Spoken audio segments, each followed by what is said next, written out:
Hello friends, welcome to my YouTube channel Kartik exam home. देखिए SSC GD का जो DV की डेट है, डॉक्यूमेंट वेरिफिकेशन की डेट है, वो आ चुकी है।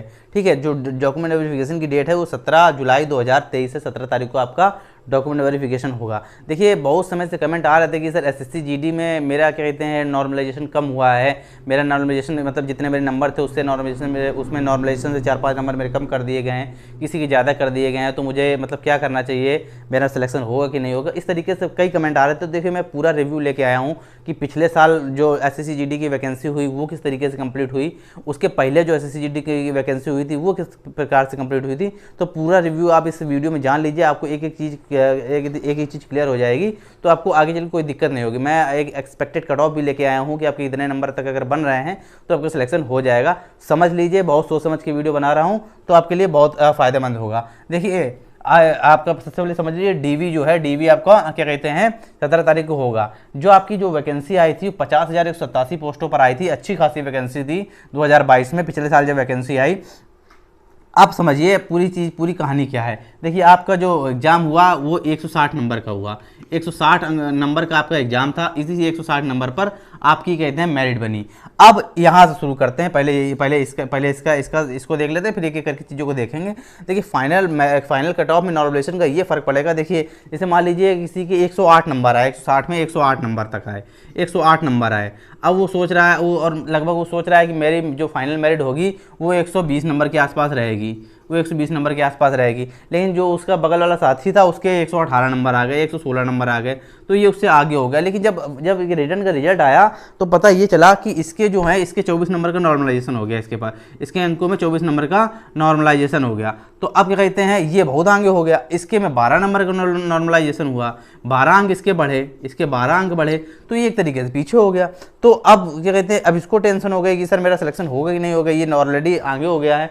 तो अब इस पर, और बहुत से लोग तो ऐसे हुआ है कि बहुत से लोगों के जितने नंबर थे उससे नंबर घट और गए हैं, बढ़े तो नहीं, घट और गए। लेकिन एक तरीके से क्या कहते हैं एसएससी को भी समझना चाहिए था, स्टाफ सिलेक्शन कमीशन को भी समझना चाहिए था कि अगर आप इतने नंबर 24 नंबर बढ़ा रहे हो तो किसी का नंबर घटाओ तो ना। ठीक है, लेकिन उन्होंने ऐसा किया है, तो अब इसका मतलब क्या, एक तो बहुत असर तो पड़ने वाला है, फाइनल में भी असर पड़ेगा। ठीक है, मेडिकल में भी असर पड़ेगा, मेडिकल की जो मेरिट आएगी उसमें भी असर पड़ेगा। तो ये एक तरीके से कन्फ्यूजन क्रिएटिंग रहा है। लेकिन हाँ, फाइनल मेरिट जब आएगी तो चीज़ों को एडजस्ट करके किया जाएगा, उसकी आप बिल्कुल चिंता मत कीजिए। आप ये मत सोचिए कि सर मेरा कम नॉर्मलाइजेशन हुआ है, इनका दूसरे का ज़्यादा नॉर्मलाइजेशन हुआ, कोई दिक्कत वाली बात नहीं है। जब फाइनल मेरिट आएगी तो उस चीज़ों को समझा जाएगा। क्यों समझा जाएगा, देखिए सारी चीज़ें क्लियर करेंगे। आप समझिए स्टेट वाइज, क्योंकि स्टेट वाइज वैकेंसी है। अब स्टेट वाइज वैकेंसी का मतलब क्या है, जब आप क्या कहते हैं एसएससी जीडी का जब फिजिकल देने गए, पीएचटी देने गए, तो ये वैकेंसी तो स्टेट वाइज है। अगर मान लीजिए कहते हैं यूपी का लड़का अगर जनरल कैटेगरी का है, वो 124 नंबर लेके आ रहा है नॉर्मलाइजेशन के बाद, ठीक है, और जिससे मान लीजिए किसी अदर स्टेट का है वो कम नंबर भी लेके आ रहा है, वो मान लीजिए 116 नंबर लेके आ रहा है, ये एक तरीके से मतलब एक तरीके से मैं आपको बता रहा हूँ।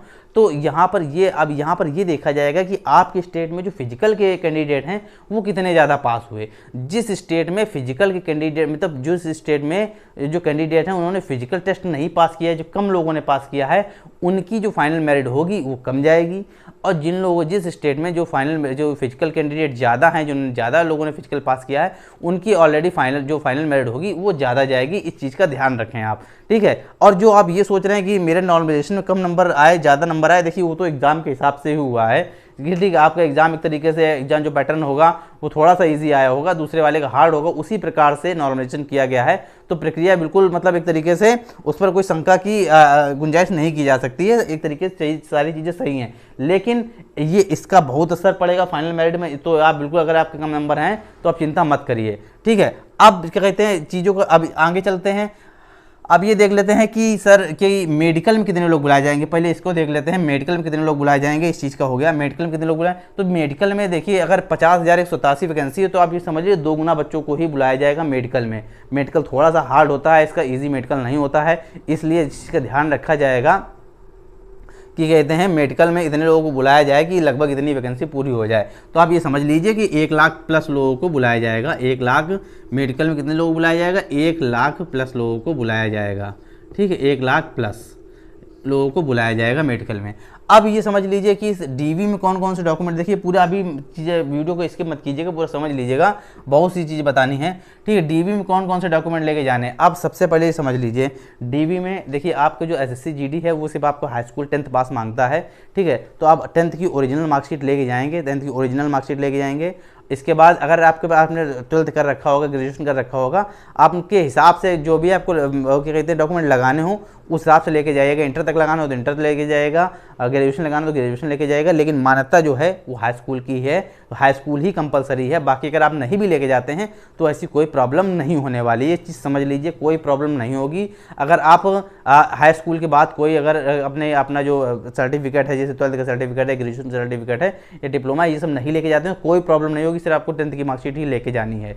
इसके बाद आपको जैसे अपना आधार कार्ड वगैरह ये सब लेके जाना है, ओरिजिनल भी लेके जाना है, कॉपी भी करानी, कॉपी के 3 सेट कराने हैं, जो मतलब जो जीरोक्स कॉपी आप कराएंगे उसके 3 सेट तो कराने हैं। क्या क्या मैं आपको बता दे रहा हूँ। 10th की मार्कशीट यहाँ समझ लीजिए, शायद स्क्रीन पर ना आ रहा हो लेकिन हो सकता है आ भी रहा हो, देख लीजिए। 10th की मार्कशीट हो गया, ठीक है, अपना आधार हो गया,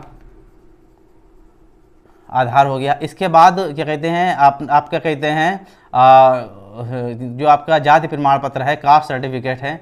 अगर आप ओबीसी एससी एसटी से आते हैं तो अपना कास्ट सर्टिफिकेट जरूर लेके जाएंगे। ईडब्ल्यू जो जिन्होंने ईडब्ल्यूएस वाला सर्टिफिकेट बनवाया है, इकोनॉमिक वीकर सेक्शन वाला, वो भी अपना ओरिजिनल सर्टिफिकेट लेके जाएंगे। ईडब्ल्यूएस वाले भी लिख दे रहे हैं, ईडब्ल्यूएस वाले।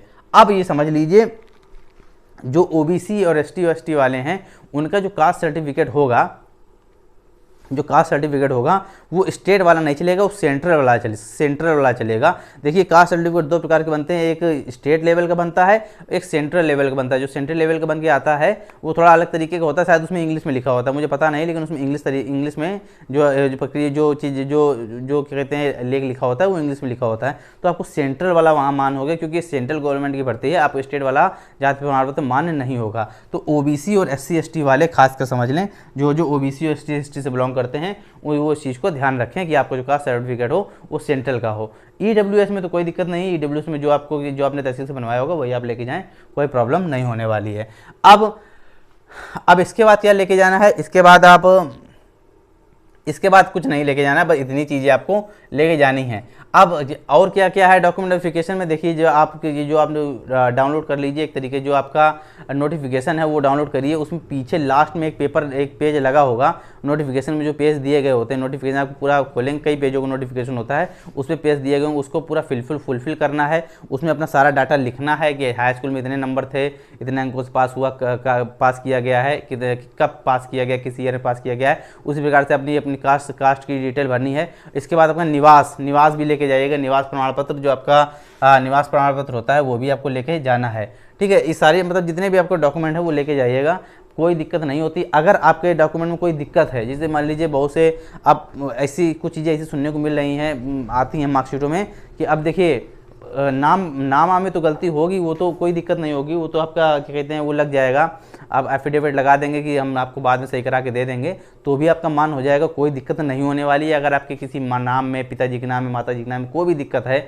मार्कशीट में, तो कोई दिक्कत नहीं होने वाली है। आप ये समझ लीजिए, आप अपना लेके जाइएगा, वहाँ पर आपसे फॉर्म भरवा लिया जाएगा कि आप इतने दिन में सही करा के उसको दिखा देंगे। और एक मार्कशीट में दिक्कत आती है कि जो मार्कशीट के अंक होते हैं वो धीरे धीरे घिसने लगते हैं, एक तरीके धीरे धीरे मतलब एक तरीके वो दिखाई देना बंद हो जाते हैं, मार्कशीट से घिस जाते हैं, ठीक है। बहुत सी मार्कशीटों में ऐसी दिक्कत आती है, किसी की मार्कशीट फट जाती है, गीली हो जाती है, तो अंक दिखना बंद हो जाते हैं, अंक फैल जाते हैं। तो ऐसी कोई दिक्कत आपको नहीं होने वाली है, आप ओरिजिनल लेके जरूर जाइएगा, बस आपके पास फोटोकॉपी जो हो वो सही वाली होनी चाहिए, ठीक है। कोई दिक्कत आपको नहीं होगी, वहाँ पर आपको दिखा दिया जाएगा, वहाँ टाइम आपको दिया जाएगा, जो भी 2-3-4 महीने का टाइम दिया जाए कि उतने दिन में आपको सही करा के देना है। तो ऐसी कोई दिक्कत नहीं होने वाली। अगर आपके किसी डॉक्यूमेंट में कोई दिक्कत है तो उसका टाइम आपको दिया जाएगा, भरपूर टाइम दिया जाएगा, उतने समय में आप अपने उस डॉक्यूमेंट को सही करा लें, ठीक है।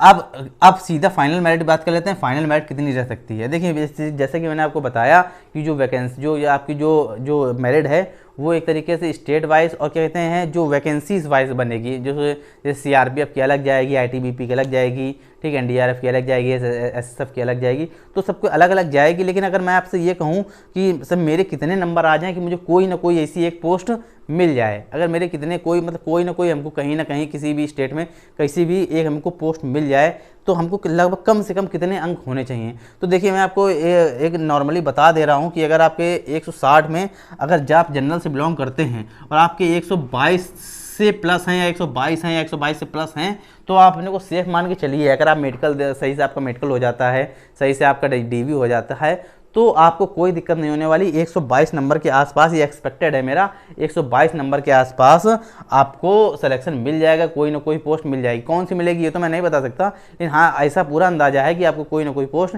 मिल जाएगी। उसी ये जनरल और जनरल के लिए है। ईडब्ल्यूएस के लिए बात कर लेते हैं, ईडब्ल्यूएस के लिए और ओबीसी के लिए, ओबीसी के लिए और ईडब्ल्यूएस के लिए बात कर लेते हैं। तो सर देखिए क्या कहते हैं, ईडब्ल्यूएस की जो मेरिट है वो ओबीसी से कम रहेगी, ये भी आप समझ लीजिए।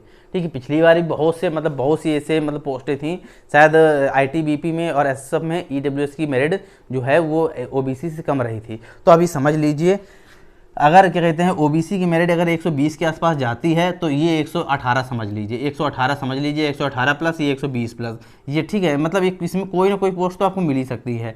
अब ये मत समझिएगा कि मैं आपको बहुत कम मेरिट बता रहा हूँ, लेकिन इतना ही यही रियलिटी है। ठीक है, आप ये मत समझिए कि सर मैंने बहुत से ऐसे कमेंट पढ़े इसके 140 नंबर आ रहे हैं, 160 में किसी के 138 आ रहे हैं, कोई दिक्कत वाली बात नहीं, इतने में आपको कोई ना कोई पोस्ट मिल जाएगी। खासकर ये SC ST दोनों को मैं मिला के बता दे रहा हूँ कि अगर आपके 118 के आसपास बन रहे हैं तो आप कहते हैं आपको सिलेक्शन मिलने की पूरी गुंजाइश है, आपको सिलेक्शन मिल जाएगा इस SSC GD की भर्ती में।